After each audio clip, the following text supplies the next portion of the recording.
대한민국 사법부가 대한민국이 앞으로 나아가는 것을 가로막고 있어요. 굉장히 심각하게 가로막고 있습니다.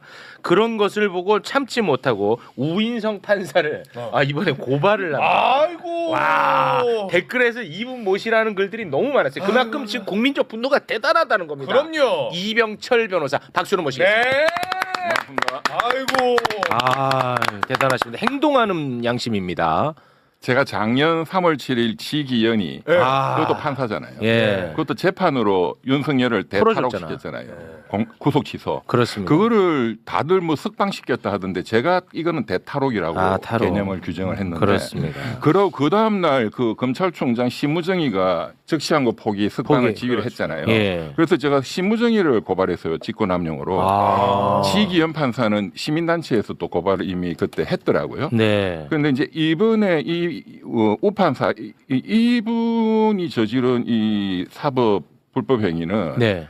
지기현 판사가 했던 것보다 저는 훨씬 더 죄질이 나쁘다고 봅니다. 그래요? 지기현이는 와. 닦여놓고 그 형사소송법의 중요 이념이 이제 피고인의 인권 보호 이런 건데 그러니까 구금돼 있는 거를 최대한 피고인이 유리하게 계산을 해줘야 된다가 원칙인데 그러니까 날짜 말고 시간으로 다 해주자 말은 돼요. 그런데 70년간 해왔던 거를 그냥 뭉개고 한 것이. 그렇지. 근데 이번에 우판사는 70년간 해왔던 대법원 확립된 판례를 다 뭉개었을 뿐만 아니라 피고인의 이익인데 그 또 굳이 V제로의 이익을 위해서 서가지고 기립해서 그냥 뭐 허리 숙여서 인사까지 할 필요는 없거든요.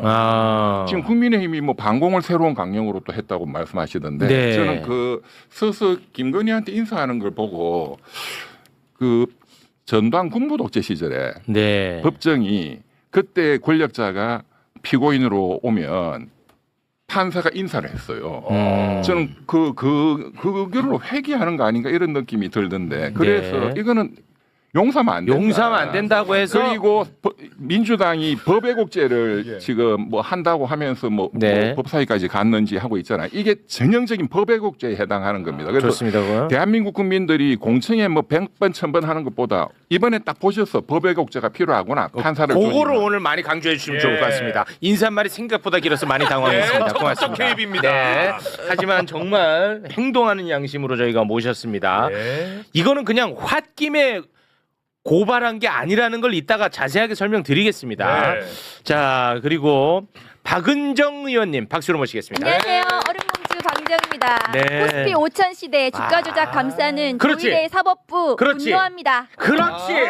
이 시대의 역행이야. 그렇죠. 예, 정확합니다. 예. 자, 그리고 판사 출신 민주당 김승원 의원님 박수로 네, 맞이하겠습니다. 안녕하세요. 김성환입니다. 네, 고맙습니다. 판사들도 많이 분노하고 있습니다. 아, 네. 정말인가요? 네, 사실은 판사들이 같은 법원 판사들 선거에 대해서는 잘 얘기를 안 하는데 네. 이번만큼은 식사할 때도 그렇고 이건 많이 너무한다. 황당하다. 그러면 보이스피싱에 가담한 뭐 수거책도 다 풀어줘야 되는 거 아니냐. 그렇죠. 그런 얘기를 할 정도로 네. 판사들 지금 의견 표명을 하고 있다고 합니다. 좋습니다. 자, 일단은 어떤 법을 심각하게 왜곡했는지에 대한 이야기에 앞서서 어제도 저희가 잠깐 얘기를 했지만 우인성은 과연 이전에 어떤 판결을 했는지 한번 좀 살펴보고 가겠습니다. 확실히 우인성이라는 존재는요, 이 정치적 색깔이 아주 또렷해 보입니다. 예, 그렇게 안 볼 여지가 없어요. 그러니까요. 소위 보수 인사에게는 솜방망이 처벌을 했고요. 소위 진보 인사에게는 불방망이 처벌을 했습니다. 일단 우인성의 진보 인사 판결 몇 가지만 준비를 했는데요. 함께 보겠습니다. 네, 먼저 유시민 전 노무현 재단 이사장 같은 경우에 혐의는 한동훈 명예훼손 혐의였죠. 판결을 어떻게 내렸냐 우인성 판사가 유시민의 항소를 기각하고 벌금 500만 원의 원심을 유지하는 판결을 내렸습니다. 네, 참고로 저 때는 이제 그 항소심 판사였어요. 네. 예, 우인성이가. 그렇습니다. 네. 그다음 이성만 전 더불어민주당 의원 혐의는 민주당 돈봉투 사건이었죠. 판결을 우인성 판사가 징역 9개월에 집행유예 2년을 선고했는데 항소심에 가서 무죄가 됐어요. 그렇지. 그러니까 얘가 틀린 거야. 네. 항소심 가서 뒤집혔어요. 무죄로 뒤집혔어요. 뒤집혔습니다. 네네네. 그런데 정반대로 우인성의 판결, 그 보수 인사 판결 네. 한번 볼까요? 보수 인사. 먼저 강용석 변호사 예전에 가로세로 연구소 했던 분이죠. 이재명 소년원 출신이다. 이 허위사실 유포에 관한 혐의였는데 우인성 판사가 무죄를 내렸거든요. 근데 이 항소심 가서 유죄가 됐어요. 유죄가 됐어. 이거 뒤집혔어요. 정반대지. 네. 보수는. 또 장영아 국민의힘 당협위원장이죠. 이재명 조폭 연루 사건의 허위사실을 유포해서 기소가 됐는데 우인성 판사가 여기에 무죄를 내렸습니다. 근데 이게 항소심 가서 또 유죄로 바뀌었어요. 유죄로 뒤집혔어. 네. 그러니까 보수 인사들은 무죄로 내는 게 유죄로 바뀌었어요. 그러니까 제대로 판단을 안 한 거죠, 사실은. 신부 인사는 정반대야. 정반대가 되고. 유죄를 이제 나중에 봤더니 무죄로 바뀌는. 네. 이거는 색깔이 있는 거지. 그렇게 볼 수밖에 없어요. 그렇습니다. 판결 내용만 보면. 그렇습니다. 그래서 이번에 우인성의 그 억지스러운 판결로 이득을 본 사람들을 딱 보잖아. 네. 그러면 진짜 다 국민의힘 쪽 사람들이야. 네. 자, 하나하나 좀 살펴보죠. 네, 먼저 주가 조작 무죄가 나왔잖아요. 무죄 판결했잖아. 그렇죠. 근데 그러면 누가 이익을 보냐? 김건희 털어준 사람들이 이익을 봐요. 얘네들 다 이득 보잖아. 박성재 전 법무부 장관, 이창수 전 서울중앙지검장, 조상원 전 서울중앙지검 4차장, 그리고 최재훈 전 서울중앙지검 반부패 2부장. 반대로 또 하나, 참 명태균 게이트에 연루된 사람들도 마찬가지예요. 지금 윤석열, 명태균, 오세훈, 이준석 모두 다 정치자금법 위반 무죄 영향을 받아서 이익을 보게 된 거죠. 그렇습니다. 그러니까 오세훈이랑 이준석이가 신나가지고 지금 날뛰고 있잖아. 진짜. 자기들한테 이득이니까. 맞아요. 예. 이준석이 뭐라고 그랬냐면 비공표 조사는 애초에 선거에 영향을 주는 공표 행위를 처벌하는 것이 공직선거법의 취지이기 때문에 처벌 근거가 없습니다. 이것이 팩트인데도 우격 따짐으로 문제 있다고 몰아갔던 것이 진보 진영의 일부 유튜버들이다. 어제 요거 박살 내줬죠. 그렇죠. 네, 박살 냈습니다. 오세훈 시장도 마찬가지예요. 오세훈도 신났어. 네, 재판부가 적용한 법리와 주요 사실관계에 대한 판단을 그대로 오세훈 서울시장 재판에 적용한다면 특검의 오 시장 기소가 얼마나 무리한 것인지를 쉽게 이해할 수 있을 것이다. 명태균 여론조사의 실체, 명태균이 목적했던 바와 행태의 이유를 객관적으로 잘 설명해주고 있는 판결이다. 자기한테 유리하니까 이렇게 지금 칭찬을 하는 거잖아요. 그렇습니다. 지금. 그런데 가장 크게 이득을 본 곳은 어디냐? 얘네들은 될 것도 아닙니다. 국민의힘이에요. 그렇죠. 정치자금법 위반이 만약에 유죄로 나온다면 윤석열이 당선이 무효가 될 되죠. 거고 그럼 국고보조금 400억을 또 토해내야 되거든. 네. 그러니까 결국은 또 국민의힘에게 엄청난 혜택을 준 판결이라고 볼 수밖에 없습니다. 당연하죠. 근데 더 걱정스러운 건 뭐냐? 국민의힘의 운명을 가를 재판이 또 진행되는데 네. 그것도 우인성 판사가 해요. 통일교 전당대회 개입 그거 우인성 판사가 합니다. 그것도 답답합니다. 그 우인성 판사가 수원지방법원 여주지원에 있을 때도 형사재판을 했고요. 그다음에 서울 서부지방법원에 왔을 때도 형사재판을 했고 아까 말씀하신 유시민 작가에 대한 유죄 판결을 한 것도 우인성이지 않았습니까? 네. 그 보이는 서울중앙으로 발령이 났을 때 형사를 원하지 않았다고 해요. 저희가 형사 합의부 재판장으로 간 거에 대해서 좀 불만을 많이 주위에 터뜨렸다고 제 취재한 결과로는 그렇습니다. 근데 보면은 발탁 인사 같아요.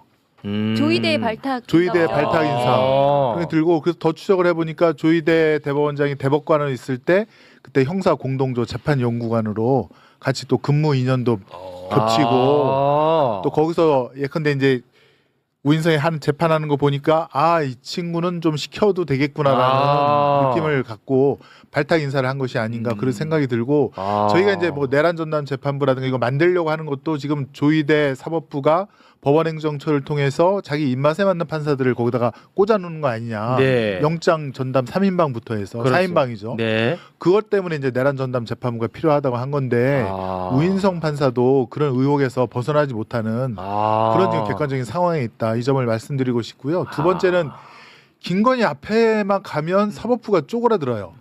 영장 청구도 그렇고 잘 안 돼요.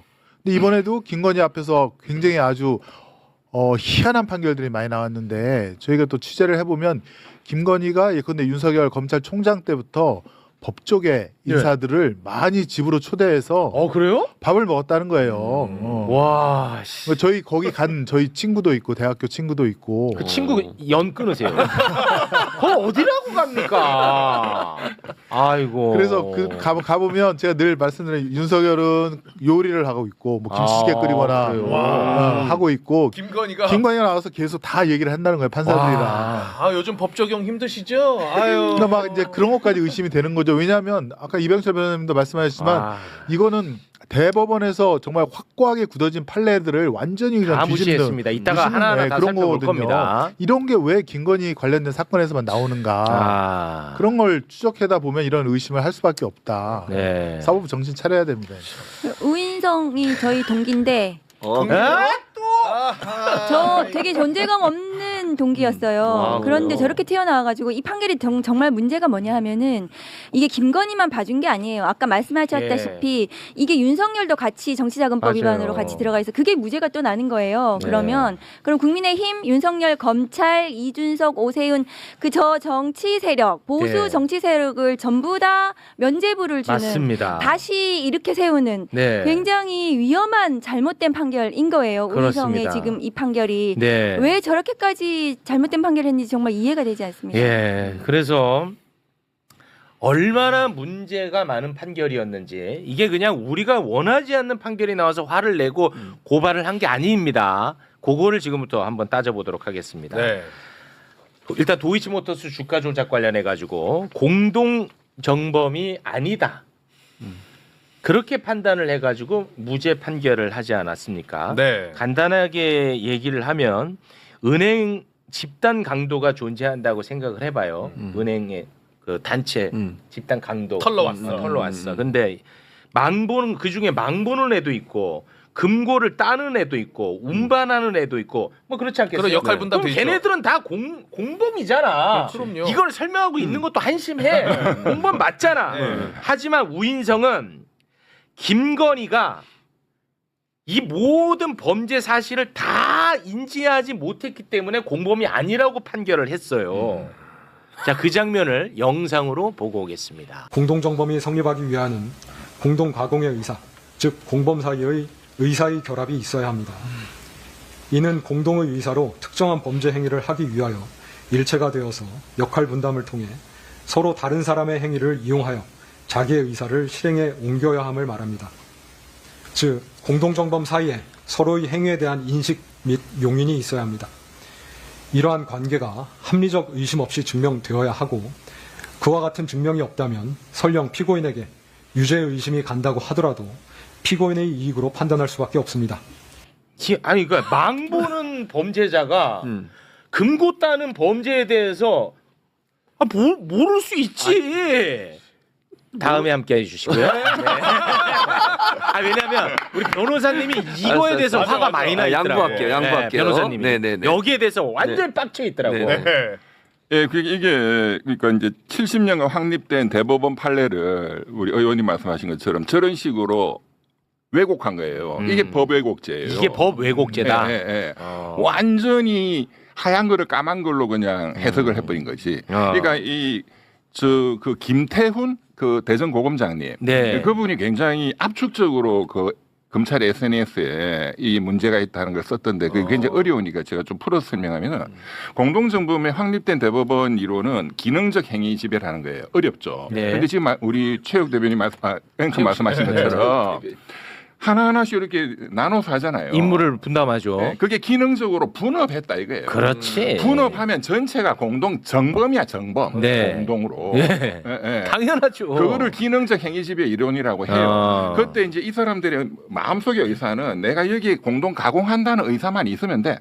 전체를 알 필요 없고 이렇게 연결된다 하는 정도만 그냥 그렇지. 통밥만 있으면 된다 하는 게 대법원 이론이에요. 그게 기능적 행위지배 이론이라는 압도적인 확립된 법입니다. 근데 그걸 완전히 깡그리 무시한 거죠. 그러니까 저런 식으로 해석해가지고 그게 아니고요. 이게 잘 못 알아들으니까 이거 다 알아야 되는 그런 거거든요. 그런데 조금만 알았잖아요. 그러니까 무죄예요. 이렇게. 그런데 방조는 될 수 있을지 모르겠는데 그게 방조의 인식은 있을 것 같고 용인이라는 게 이게 미필적 고의라는 뜻이에요. 그러니까 방조의 고의는 있던 것 같아. 그런데 이제 그것도 검찰한테 덮어 씌워버려. 네. 니네들이 공소장 변경을 안 했잖아. 그렇지. 그것도 한번 좀 보고 오겠습니다. 연결해서. 네. 그 확정된 판결이 있는데 그 주가 조작에 대해서 시세 조정을 공모했다는 공범의 진술이 없더라도 주가 조작을 인정하는데 장애가 되지 않는다. 이것이 주가 조작에 대한 확립된 판결들이에요. 그런데 지금 우인성의 무죄 판결문에 어떤 얘기가 있냐면 공범들이 김건희의 공범들이 시세 조정을 김건희와 공모했다고 진술하지 않는다. 맞아요. 그래서 무죄다. 네.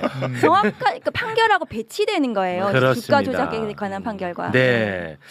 자, 이래서 공동정범은 아니라고 봤어. 네. 이 말도 안 됩니다. 다시 이 법외국제가 우리 그 민주당이 발의해놓은 법외국제 제가 조문을 보니까, 네. 그러니까 있는 것을 있는 증거를 없는 걸로 해석하고 없는 증거를 있는 걸로 만들어 버리고 이러면은 법외국제예요. 그게 가장 악질적인 거잖아요. 그렇죠. 있는 법을 적용 안 해버려.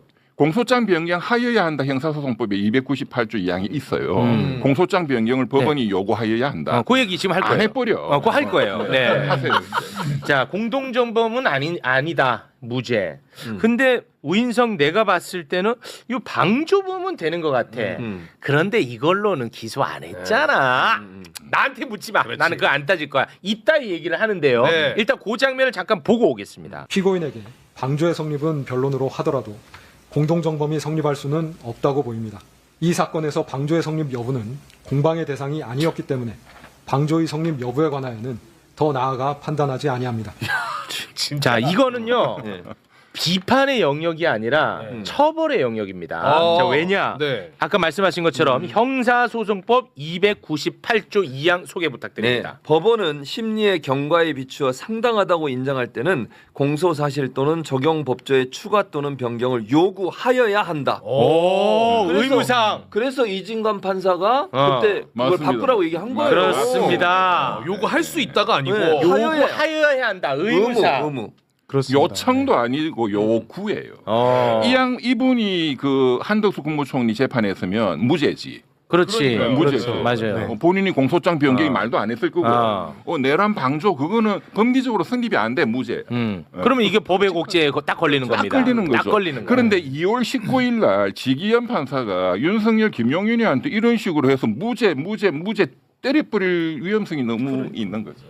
아, 그럼 막으셔야죠. 왜 말씀을 그것 때문에 그렇게 나왔죠. 하세요? 아, 그때 나오셨습니다. 네. 하여튼 이 우인성 판사가 재판한 사건은 이미 손땡땡이라고 김건희보다 가담이 네. 훨씬 약한 네. 전주죠. 전주. 전주. 전주가 이미 방조로 처벌을 받았습니다. 그렇습니다. 대법원에서 확정이 됐고요. 맞습니다. 그럼 형사 판사는 실체적 진실 발견이 본인의 의무이거든요. 그러면은 공동정범 그래 뭐 설마 그게 안 된다 하더라도 그거보다 약한 사람이 방조로 방조. 처벌을 받았으니 그러면 공소장 변경을 요구해야 됩니다. 네. 요구를 해야 되고 검찰에서 안 하면 이건 직권으로 자기가 바꿔서 방조로 그렇죠. 또 선고를 할 수가 있어요. 처벌을 네. 할 수가 있어요. 근데 그걸 안 하잖아요 지금. 그러니까 야, 나는 이렇게 요구도 안 명확한 하면서. 법이 있는 줄 몰랐네. 그러니까 좀 처음 예. 알았네. 그리고 이 주가 조작 사건에 이렇게 좀 애매한 경우가 많거든요. 이 입증이 쉽지가 않기 때문에 그래서 방조로 하는 경우가 이거는 거의 기본이에요. 기본. 아, 예, 예. 기본이에요. 근데 은성 판사가 이걸 방조로 요구하지 않았을 뿐만 아니라 방조라 하더라도 공소시효가 완성된 것처럼 판결문을 작성을 해놨어요.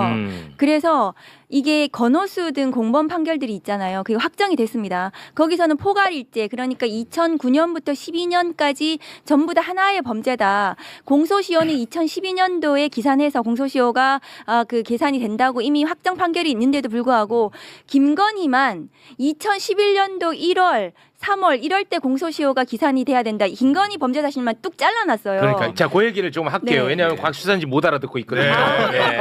어려웠나요? 요게 진짜로 가장 너무 웃긴 악의적인 이야기야. 거예요. 악의적이야. 네. 자, 포괄일죄 말이 어렵잖아. 포요? 포괄일죄인데 포괄 일죄. 이게 말이 어려운데 간단합니다. 뭐냐면 자, 다시 집단 은행 강도가 있습니다. 강도 있어. 집단 좋아요. 은행 네. 강도. 거기에 은행 강도단에 김건희도 들어가 있다고 칠게. 예. 자, 만약에 이 은행 강도단이 1월에 A 은행을 털었어. 오케이. 2월에 B 은행 털었어. 근데 3월에는 김건희가 그냥 혼자서 구멍가게를 털었어. 네. 그리고 12월에 C 은행 털었어. 네. 그러면 이게 쭉 이 범죄 맥락이 한 맥락으로 들어가 있잖아. 그렇죠. 그렇잖아. 네. 그러니까 1월의 범죄, 2월의 범죄, 3월의 범죄, 12월의 범죄가 다 다르지 않잖아. 네.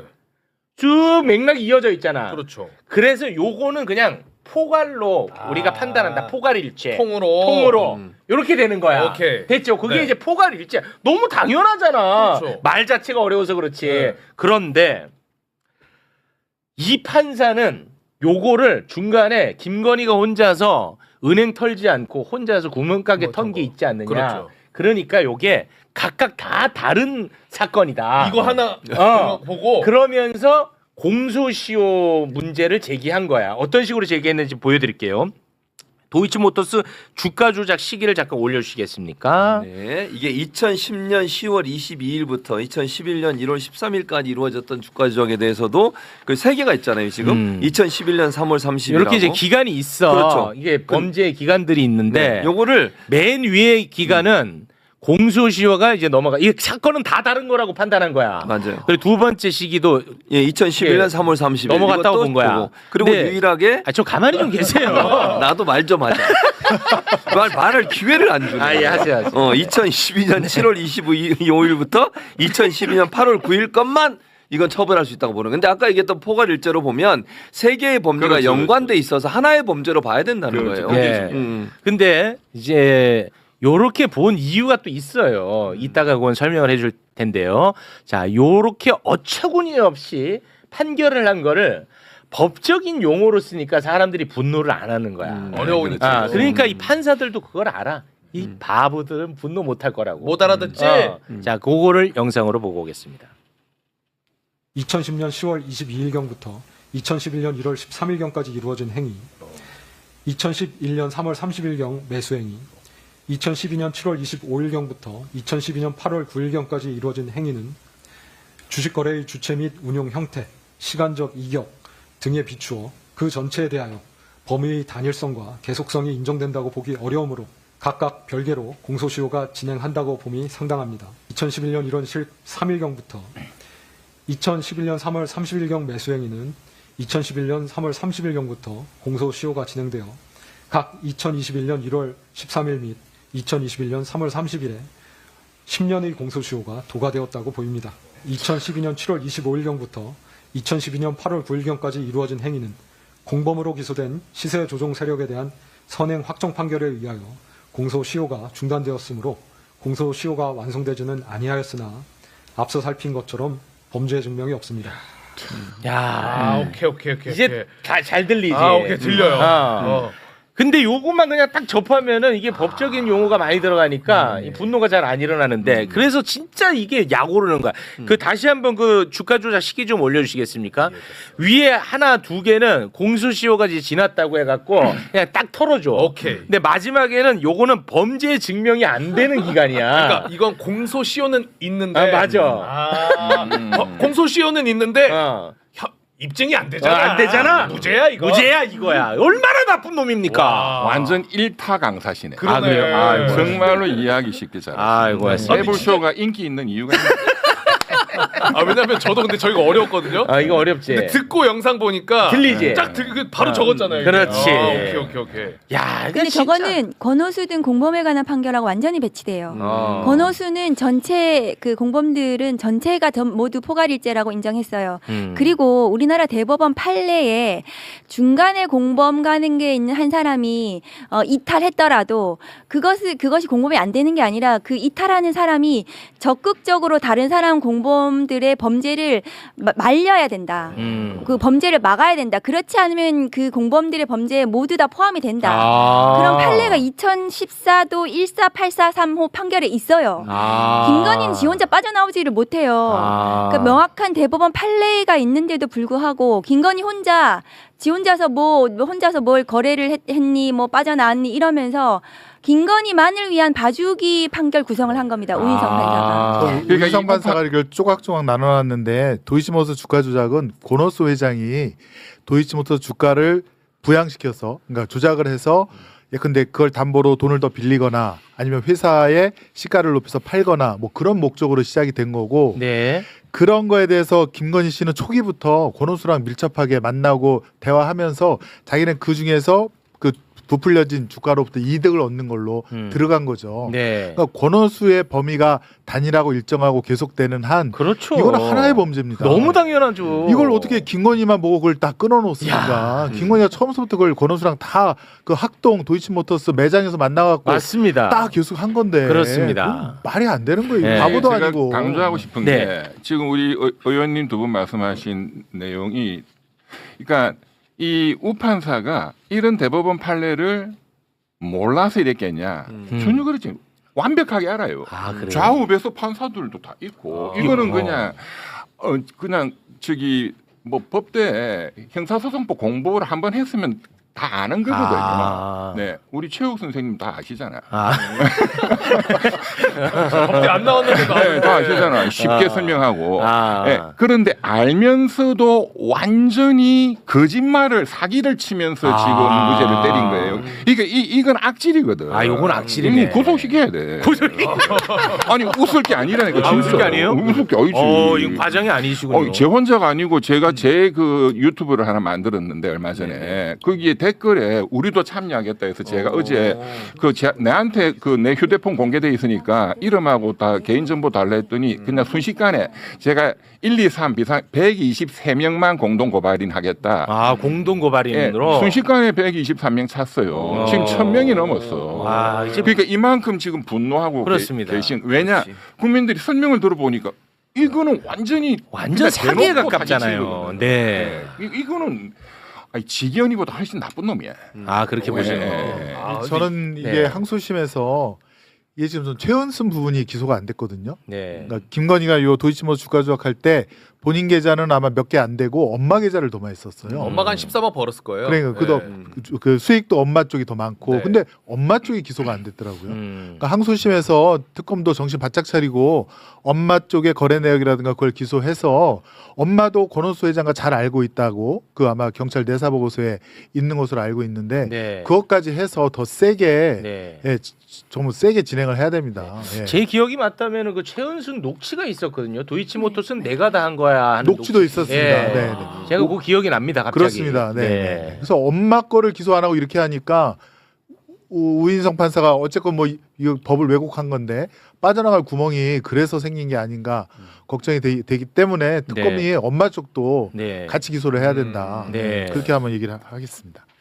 아, 그래서 이제 뭐 충분히 얼마나 심각한 문제인지는 이제 알 것 같습니다. 우리 변호사님은 변호사님 차원에서 이제 이것에 대해서 이제 고발까지 했는데 요게 분노해서 끝나면 절대 안 될 것 같거든요. 왜냐하면 이 사람이 중요한 재판을 아직도 많이 하고 있고 그래서 이게 뭐 사법 개혁으로 좀 이루어진다든지 그렇습니다. 뭔가 이제 그런 대책에 대한 이야기를 좀 해주시면 좋을 것 같은데요. 그렇습니다. 예. 그래서 지금 민주당이 그간에 추진해 온 여러 사법 개혁의 여러 가지 그 안들 중에 하나가 법외국제고 네. 또 이제 뭐 대법관 정원이라든가 이 판결에 대한 헌법소원이라든가 뭐 많잖아요. 법원 네. 행정처 폐지라든가. 저는 오늘 반드시 이거 국민들께 알려드리고 싶은 것이 네. 우리 법원 행정처가 법관 인사를 하거든요. 네. 네. 제일 법관들 중에서 법원 행정처장 대법관 중에 한 분이죠. 네. 제일 무서운 사람이에요. 우리 뭐 판사하신 우리 또 의원님도 계시지만, 아. 근데 그 2주 전에 바뀌었어요. 머리 하얀 천대엽 천대엽이가 이제 떠났죠. 네, 떠나고 박영재 대법관이 왔는데 박영재 나와. 네. 박영재. 이분이 진짜 극우 보수 중에 완전히 대명사야. 아, 진짜로요? 왜냐? 작년 5월달 그 희대의 난 네. 파기환송. 선거법 유죄 취지 파기환송. 그 여기 전부 다 무죄라고 했죠. 제 혼자 유죄 파기환송이라고 딱 정확하게 찍었지. 이전부터 네, 이전부터. 그렇게 예측을 저 하셨다고요? 혼자. 그거는 모르시면 안 되는데. 네. 그런데 유죄 취지 파기환송이 주심 대법관이 박영재예요. 박영재였어. 그러니까 희대의 난이 아니고 사실은 희대와 박영재의 난이야. 아. 박영재가 더 중요해요. 그리고 그 다음 달, 그러니까 작년 6월 달에 이재명 대통령 역시 또 이재명 대통령이네요. 이재명 대통령 대북 송금 사건은 재판이 현재 중지돼 있죠. 그런데 평화부지사 이화영 씨는 대법원에서 7년 8개월 확정이 됐습니다. 네. 그 대법관이 박영재예요. 이제 뭐가 느낌이 오시죠? 그분이 인사를 담당하는 법원 행정처장의 지지난주에 이제 맞아요. 그때 시민사회나 정치권에서 반대가 많았거든요. 네. 언론은 별로 주목을 뭐 안 하고 대충 넘어갔는데 네. 뭐 이 매불쇼도 주목을 안 하신 것 같아요. 그런데 이게 너무나 심각한 거야. 그냥 다 개무시하고 나 그냥 할 거야. 조희대 대법원장이 박영재 해. 그 조희대는 인사권을 대구. 누가 갖고 있는 거예요? 법원 행정처장에 대한 인사권. 조희대 대법원장. 조희대가 그러면 이번에 임명한 거예요? 그렇죠. 다 무시하고 와. 조희대 대구. 저분은 부산이에요. 완전히 대구 부산이 법원을 완전히 지금 독재적으로 장악을 하고 있어요. 그럼 변호사님이 봤을 때는 천대보다 더 골치 아픈 인물로 평가하시는 겁니까? 천대 법원행정처장님은 그래도 좀 합리적인 측면이 있죠. 합리란다고 쓰면 안 됩니다, 그거. 아니 비교하면 그렇다. 비교하면 그 정도라고. 이거 한번 겪어보시라니까 앞으로. 겪으면 안 되죠. 임명이 돼버렸는데. 뭐. 야, 근데 이거 진짜 별로 주목이 안 됐어요. 네. 박영재 처장 임명에 대해서 법사위 차원에서 저희가 강력하게 말씀하셨죠. 그 기자회견도 하고 예, 맞아요. 경고하긴 했습니다. 법사위에서 어쨌든 뭐 확실하게 박영재 처장에 대해서는 저희가 견제를 또 좀 해야 견제하겠습니다. 됩니다. 예. 네. 그리고 최근에 이 또 인사 중에 또 제가 이거 반드시 말씀을 드리고 싶은데 그 뭐 내란 전담 재판부는 이제 김건희 특검, 최혜병 특검 말고 네. 이제 조은석 내란 특검에 대해서만 이제 그 법이 적용이 되는 거예요. 이제 네. 이것도 이제 정리가 된. 근데 그거는 이제 2월 22일 법관 인사 끝나면 네. 이제 서울고등법원에 이제 판사님이 정해지죠. 23일 날 발표가 되거나 할 건데 그 사이에 지금 영장 전담 내란 영장 전담 판사를 정하도록 돼 있잖아요. 네. 그대로 그대로 했어, 2명. 예, 그게 기각 전담 판사들이잖아. 이정재, 맞아요. 그 추경호 기각시킨. 예. 그리고 그 남세진이랑. 제일 중요한 예.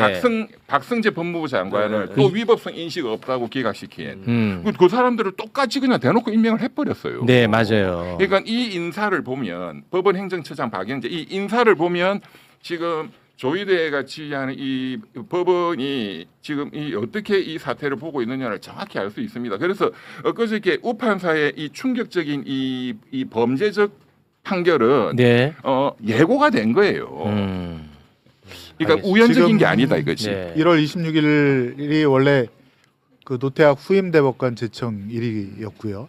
1월 26일이 그다음에 1월 30일이 법원장 등 고위 법관에 대한 인사일 오늘이 인사일인데 오늘이. 지금 아직까지 안 나고 있습니다. 이게 지금 그 조희대의 어떤 꼼수가 있는 것인가 아니면 내부에서 좀 반항 근데 좀 반발이 있는 반발이 있는 것인가에 있고. 대한 좀 취재를 하고 있는데요. 지금 굉장히 좀 그 법원행정소에서 예정된 공표된 일정보다 지금 좀 못하고 있는 혼란기에 있다 이렇게 말씀을 드리고 국민들께서도 좀 목소리를 예의주시하시면서 내주셔야 될 것 그렇습니다. 이 관심 안 가지면 지들 멋대로 또 하거든요. 맞아요. 결국은. 그리고 지금 칼자루는 법원이 지고 있어요. 네. 모든 전국에. 뭐 그렇죠. 예. 그리고 이재명 대통령 한 불러보지 뭐 이런 사람들이 많아요. 와. 박영재 스타일에. 와. 지금 윤석열, 김건희 이 내란 국정농단을 재판하는 것도 이런 극우적인 판사들이 칼자루를 쥐고 있고. 네. 예. 그리고 현재 국민들이 선출한 뭐 빛의 혁명 정부 대통령 이재명 우리가 부르지 뭐 형사재판 5개. 어쩔 건데. 정말로 심각합니다. 심각합니다. 네. 그 사태가 터진다 이거지. 네, 결국은 견제할 수 있는 수단은 국민의 지지를 받는 국회밖에 없는 거 아니겠습니까? 네, 우리 두 의원님들이 네, 워낙 그렇습니다. 훌륭하신 분들이니까 잘 좀 무거운 부탁을 드리면서 여기서 좀 마무리를 짓도록 하겠습니다. 매불쇼가 더 중요한 것 같습니다. 매불쇼가. 매불쇼와 함께 막아보겠습니다. 네. 그리고 만약에 그런 판사도 있으면 탄핵 진행해야 돼요. 예, 저희는 그 외국에서는 판사 탄핵, 검사 네. 탄핵을 하고 있거든요. 네. 일상적으로 우리도 그렇게 해야 된다고 생각해요. 하나만 좀 성공해 주세요. 네, 법 왜곡죄 이런 것도 판검사들이 법을 왜곡하지 못하도록 저희가 한번 이렇게 본보기로 제대로 해봐야 된다고 생각해요. 그렇습니다. 아니 뭐 법을 왜곡했으면 당연히 처벌받는 탄핵돼야지. 건데 그리고 거기에 용기가 필요한 게 난 그렇지. 속상해. 유일하게 판사를 견제할 수 있는 게 국회 탄핵밖에 없어요. 그건 맞죠. 그럼 해야죠. 맞습니다. 그러면 해야 네. 된다고 저는 봅니다. 딱 한 명만 찍어가지고 계속 막 이놈 저놈 하니까 헷갈리잖아. 뭐 예. 중도밥도 아니고. 선택과 집중. 네, 알겠습니다. 자, 함께해 주신 세 분과는 여기서 인사를 나누겠습니다. 세 분 대단히 고맙습니다. 감사합니다. 고맙습니다.